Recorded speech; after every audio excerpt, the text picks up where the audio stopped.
What's up YouTube, this is Retro Resort here for my first playthrough on Retro Replay, which is going to be a new series doing playthroughs of older games. This is Call of Duty World at War Final Fronts on the PlayStation 2. I joined up, rather than wait to be drafted. I figured if I was gonna have to fight, it would be better fighting alongside the best there was. That's why I joined the Marines. They sent us to North Carolina, some farm place that they'd turn into a training camp. 2nd Division U.S. Marine Corps. Some soldier I was gonna be. Our first day in camp, and I forgot my rifle. So immediately the first thing you notice with that is that cutscene is very similar to Call of Duty World at War, which is the Xbox 360, PlayStation 3 and PC version of the game. And so you will see the same characters as World at War as well, but it is its standalone game on the PlayStation 2. This game has different missions, but it does have some of the same characters here and there.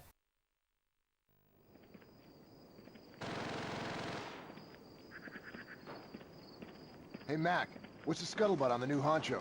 I hear the bastard's tough as nails. Great, another AJ squared away. Stoic, here he comes. You're the new recruit, Sergeant Roebuck. As you can see, there's Sergeant Roebuck from the original Call of Duty World at War game. But he does look like Sergeant Dixon of Call of Duty 3. So the PlayStation 2 version is distinctly different from the bigger version on the HD consoles. Where is your weapon, Marine? Get over to that table and pick up a rifle, Miller. Double time. But I really like this setting here because it's like very familiar with the PlayStation 2 games, how you would have a tutorial level where you get used to the game and do the crash course. Although by this point, by 2008, it's kind of, what's the point? But it's nice to have it in here anyway. It's a very familiar setting. Very much. So we've got the M on Garand here. Love that ping on the reload there. Really good gun. So we're going up here. What does it want us to do? I also pick up the Thompson. See, the gun models look a lot better from Call of Duty 3 on the PlayStation 2. Rebellion, who's the developer for this game, did a lot of, I think a good job on this game actually, on this port, because World at War was originally developed by Treyarch on the other versions, but Rebellion, a British developer, did this version of the game, and it has a lot of improvements from Call of Duty 3. Firstly, if you see that we can sprint, which I'm sprinting right now, is a thing that wasn't in previous Call of Duty games on PlayStation 2. And now another. Okay, so now we're just going to throw some grenades. Pretty simple stuff, to be honest, but for someone who hasn't played Call of Duty before and, you know, you need to get used to it, then this is a perfect level to get you into the game. So yeah, here's a sprinting mechanic, which is, it's alright actually. Combat maneuvers. Just like in TBS. Miller, you will demonstrate. Don't worry, Miller. I'll be there every step of the way. Thanks, Roebuck. Really means a lot. Get a move on, Miller. So again, more simple stuff, just crouching and going prone, but it's very similar to the first Call of Duty on the PC all those years ago. And I like these kind of tutorial levels. I hope they're coming back for the new Call of Duty World War 2, which is releasing this year. And as you see there, we can, this one here, we can mantle over the obstacle, so that's another mechanic that Rebellion introduced, which is similar to the HD versions, which was not in PS2 version before. And that concludes the training level. Hey Fletch, I think this one's drowning. Grab him! We thought we were gonna win the war all by ourselves. We were wrong. We were wrong. So straight away, we're in the action back in Tokyo. I want suppressing Express. fire on that hill. Someone get Miller out of that mud. Come on, buddy, we got you covered. Anderson, I want some flame on that bunker. Get up that hill and get on it. Miller, you go with him. We've got no cover. Use the smoke grenades. Polonsky, get the smoke up there. Anderson, Miller, the smoke hit. Oh, see that flamethrower there? Stop. Keep moving, Marines. Get up there. Okay, so straight away we're thrown into some quite hectic combats over here. Get out of the way of the fire. Try and pop some enemies with the Garand. be honest though, this game is quite easy because it has aim assist, so if you notice what I'm doing here, I'm just pressing the zoom button and it automatically sort of flicks to the nearest enemy. So it's very easy to get kills where you can't actually see very well. It is difficult to see. I think the render distance isn't too good on the PS2, but graphically I think this game does look very good, if not a bit washed out in terms of textures. The detail is very high in places, the weather effects are really good. And the weapon models, as we previously talked about, look fantastic. Shoot some enemies here. I do love the Thompson, such a good gun. And there's a flamethrower. Look how cool that looks. Okay, so this is the Type 100. Just picking up some random weapons to show you what happens. Oh god, go throw that grenade. Shoot you. Get the fire in there! I wasn't needed. Flamethrower's doing all the work for me. Knock it off, Velocity.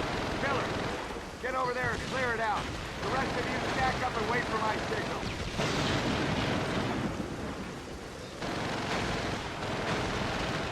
Once we can mantle over the obstacle. How do we go? How do we go up here?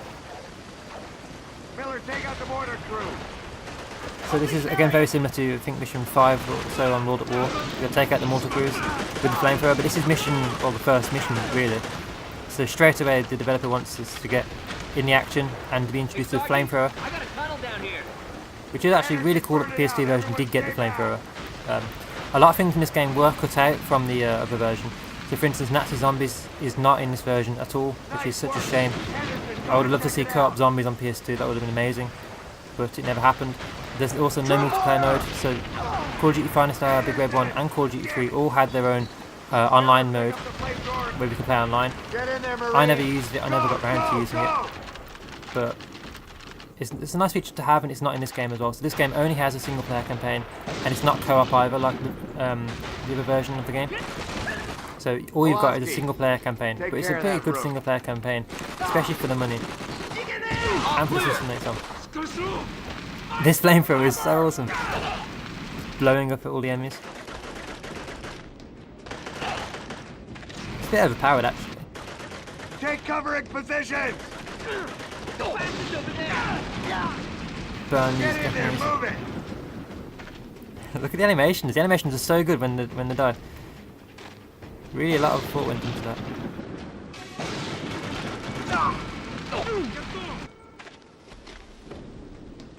Got the water again. Really, I think some pretty good weather effects for the year. These have absolutely no chance against me. Just destroying them.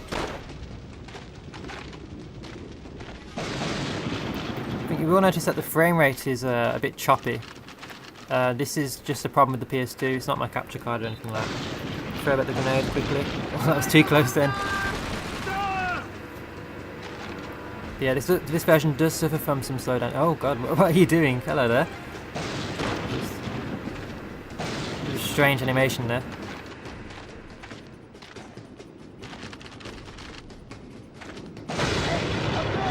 Got lightning. Damn it, that's one of our birds. Oh, plane crash.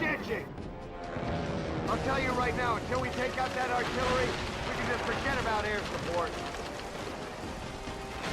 Okay, so just another box down of the objectives in these classic Call of Duty games. Take out the air guns, probably going to plant the charges, so the tanks or the planes or whatever can move in. Try and take out some enemies with this Type 99. The Type 99 in the other version of the game is a machine gun, but this version it's a rifle. It's a bit like the Kar 98K.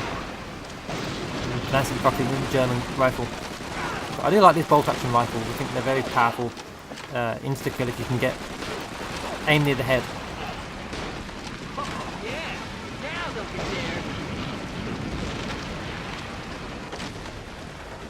Yeah, this part of the mission is very similar to Sympathy on World at War. There's loads of Japanese huts and stuff. We just go through the huts and butcher the Japanese as we go along. It was really refreshing for the year having Pacific Theatre, for being able to fight the Japanese as the Americans because in previous Call of Duty games it was just fighting in Europe. Take a charge in that Well, Call of Duty 3 did do something interesting in bringing like the Canadians and all sorts of other factions in apart from just the British, the Russians and the Americans. Okay, so we're just going to plant some explosives, walk back. Pretty simple stuff here. And what do we do now? Why is it not blowing up? Okay, I think we just... No, we haven't. We had to walk into where the star is on the compass. Oh, I've got an easy solution for this. Just get the flamethrower out. It'd be cool if the buildings were actually burned down, because they are made out of wood.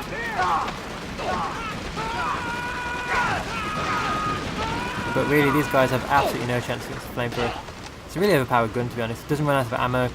It's got spreads. Look at those ships, they're bugging out. There! Would you look at that? You see the scale of the war going on at the moment. All smoke and mortars firing. The boat there, is that our boat or is that theirs? Well, we can't kill them anyway. Reload. I love reloading weapons on this. The sound it makes and the animation. It's just so satisfying. Well, it'd probably be annoying for you to watch it, so I apologise for. What are you doing ordering me around? You go first.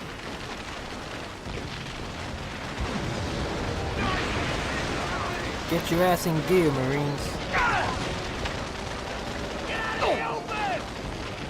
The rain, sorry. I keep getting so distracted by the weather and just the environment actually.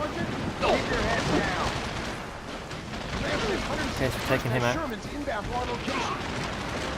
Again, it's pretty simple stuff. This is only like the first real level of the game, so it's going to get a lot more difficult. But if you notice at the start, I did put the difficulty on regular, which is what we're going to be playing through. Because anything harder than that, and it's just going to get tedious watching checkpoints and having to redo areas, which we don't really want to watch, do we? If it's too easy, it won't be fun at all. So regular's the right difficulty. But yeah, this is the first PS2 game as well to have a veteran difficulty, I think. That's a recollection here. And I think we're all done. No, we're not. We've got another part of the level still. We'll just climb over this wood. Then we get to pick up a turret. MG42. Yeah, these guys have absolutely no chance either. Ooh. He went flying.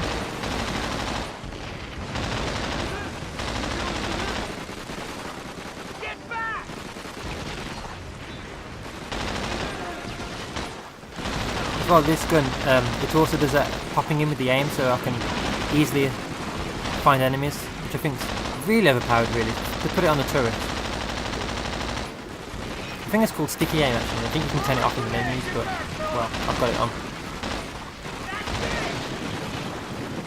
I don't know what the actual objective is, it's just to shoot enemies, but I imagine it would be like a certain number of enemies to kill, or a certain thing has to be triggered.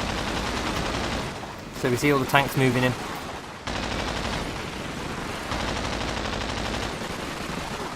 There's that last turret, but we can't. I don't think we can get to it. The tanks are in for us. Also, whenever you see like a checkpoint reached or an objective updated, it does lag a bit, which is a bit annoying, but it is what it is on the hardware. Yeah, destroying an enemy ship. It's pretty cool to see the same characters as well. It's very interesting because the game's different, but it's the same, and I think it's a really good port. So yeah, mission successful. Thank you for watching YouTube. I'll be here for episode 2 soon, so stay tuned.